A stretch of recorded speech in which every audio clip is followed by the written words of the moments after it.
মানে massive brain injury বলতে যা বোঝায় সেটাই। এবং ব্রেন স্টিম মগজের যে কাণ্ড, সেই কাণ্ডের পাশ দিয়ে বুলেটটা বের হয়ে গেছে, কাণ্ডেরও ইনজুরি হয়েছে। এখন ওনাকে কৃত্রিম শ্বাস প্রশ্বাসের মাধ্যমে ওনাকে আমরা বাঁচিয়ে রাখছি। তবে আসার কথা যেটা, যে সাইন অফ লাইফ যেটা বলে, জীবনের চিহ্ন, এটা ওনার ভেতরে এখনো আছে, এটা নিঃশেষ হয়ে যায় নাই। আমরা আশাবাদী। এবং আমি অপারেশনের টোটাল অপারেটিভ প্রসিডিউরের মধ্যে আমাকে অ্যানেস্থেশিয়া যিনি প্রফেসর, উনি বারবার আমাকে অ্যাসিওর করছেন যে ওনার নিজস্ব যে ইফোর্ট, একটা মানুষের যে শ্বাস প্রশ্বাসের ইফোর্ট যেটা, ওটা ওনার ছিল।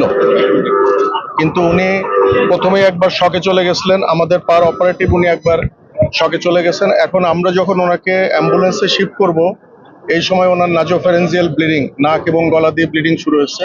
তো ওইটা আমরা মোটামুটি ম্যানেজ করছি। ইএনটি সার্জনরা ফাইনালি ওটা ম্যানেজ করার পরে আমরা ব্লাড দিয়ে সেফলি ওনাকে শিফট করব। আমরা আপনাদের কোনো আশার কথা শোনাতে পাচ্ছি না, তবে উনি এখনো বেঁচে আছেন। গুলিটা আসলে কোন দিক দিয়ে লেগে কোন দিক দিয়ে ঢুকে গেছে? এবং বাম দিকে কানের ওপর দিয়ে ঠিক গুলিটা ঢুকছে এবং ডান দিক দিয়ে বের হয়ে গেছে। আর আমরা খুলিটা খুলে রেখে দিচ্ছি বাম দিকে, কারণ বাম দিকে হলো এক্সিট উন্ড, ওখানে মগজ বেশি ক্ষতিগ্রস্ত হচ্ছে। ওইদিকে আমরা খুলিটা খুলে রেখে দিচ্ছি। ডুরার যে ম্যানেজমেন্ট সেগুলো করছি, মগজ থেকে পানি বের করে দিয়ে মগজের চাপ কমায় দেওয়ার যে ব্যবস্থা সেগুলো আমরা করছি। আমাদের পক্ষে যতটুকু করা সম্ভব আমরা করছি, কিন্তু বেসিকলি ওনার অবস্থা খুবই ক্রিটিক্যাল। অ্যাম্বুলেন্স সেগুলো জোগাড় করা হয়েছে, সেগুলো এখন ব্যবস্থাধীন। ওনার অপারেশন প্রক্রিয়া চূড়ান্ত করেছে, নোটগুলো লেখা হয়ে গেছে। আর অল্প কিছুক্ষণের মধ্যেই আমাদের ওসমান হাদিকে নিয়ে অ্যাম্বুলেন্স এবার কেয়ারের উদ্দেশ্যে রওনা হবে।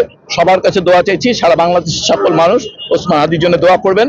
এবং আমাদের চিকিৎসক দল যারা সাধ্যমতো চেষ্টা করেছেন, ঢাকা মেডিকেল কলেজে এবং লাস্ট একটি ব্লাড কানেক্ট করে দিয়ে ওনাকে স্টার্ট করা হবে। সেই রক্তের ব্যাগটা কানেক্ট করে ওনাকে অ্যাম্বুলেন্সে তুলে দেওয়া হবে। আপনারা দোয়া করবেন সবাই ওসমান হাদির জন্য। তার এখন বর্তমান কন্ডিশন আসলে কি অবস্থা? আমরা এটাকে খুবই ক্রিটিক্যাল, যদি আমাদেরকে জিজ্ঞাসা করেন আমরা বলবো এটা খুবই ক্রিটিক্যাল। এই অবস্থায় কনজারভেটিভ মানে কোনো ধরনের কোনো ইন্টারভেনশন করা হবে বলে আমরা মনে করছি না। আগামী 72 ঘন্টায় এটা খুবই ক্রিটিক্যাল। মানে এই অবস্থায় ব্লাড দিয়ে এবং এই যে ফ্ল্যাকচুয়েটিং ডাইনামিক অবস্থাতে আমরা কোনো রকম ভাবেই কোনো স্টেটমেন্ট পরিষ্কার দেওয়া কঠিন। আমাদের যে সাধারণ স্কেলে যে মূল্যায়ন, সেটা অনুযায়ী তখন ওনার জিসিএস স্কোর ছিল 3।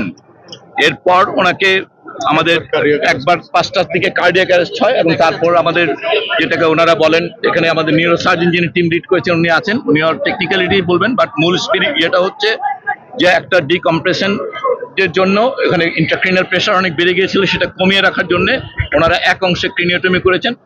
বলা ভালো যে এখানে আসলে এই কথাটা মেনশন করে যাই আমরা, যে বুলেট ইঞ্জুরিটা আসলে এক দিক দিয়ে ঢুকে আরেক দিক দিয়ে বেরিয়ে গেছে। প্রাথমিকভাবে এইটুকু দুটোই দেখা যাচ্ছে, এন্ট্রি এবং এক্সিট। এছাড়া ভেতরে কোনো মেটেরিয়াল আছে কিনা সেটা এখনো নিশ্চিত করে বলা কঠিন। তবে ভেতর থেকে কিছু রেমনেন্টস পাওয়া গেছে, যেটা বুলেট কভারেজ হতে পারে। অতএব বুলেট ভেতরে আছে কিনা এটা এখনো নিশ্চিত না। যে এক্সিট উন্ডের ওই অংশ থেকে একটা ক্রিনিওটমি করে প্রেশার রিলিজ করা হয়েছে, সেই অংশ থেকে ব্রেইনটুকু বার হয়ে আছে এবং ভেতরে ব্লিডিং ছিল। ওখানে ডুরামিটার ওনারা করেছেন, সেগুলো কেটে সেখানে যেটুকু জমা হয়েছিল ফ্লুইড সেগুলো রিমুভ করা হয়েছে। এটা মূলত ব্লাডও রিমুভ করা হয়েছে। এবং তারপরে মোটামুটি ভাবে বলা যেতে পারে যে ব্রেইনে যেই অংশ প্রেশারটা বেড়ে গিয়েছিল সেটুকু ম্যানেজ করা হয়েছে। এটা কারণ ড্যামেজ কন্ট্রোলের একটা ব্যাপার। এবং এরপর বাকি অংশটুকু এরপর আবার কিছুক্ষণ আগে ওনার নেজাল ব্লিডিং হচ্ছিল, সেটাও ওনারা ম্যানেজ করেছেন আমাদের চিকিৎসক দল। এখন এই মুহূর্তে ওনার হিমোডাইনামিক্যালি উনি উইথ মেডিকেশন স্টেবল আছেন, কিন্তু এটা আমরা বারবারই বলছি যে এটা খুবই কিছুক্ষণ থাকেন, আবার কিছুক্ষণ পরপরই এটা কমে যাচ্ছে বারবার। সো এটা একটা অনিশ্চিত অবস্থা। ওনার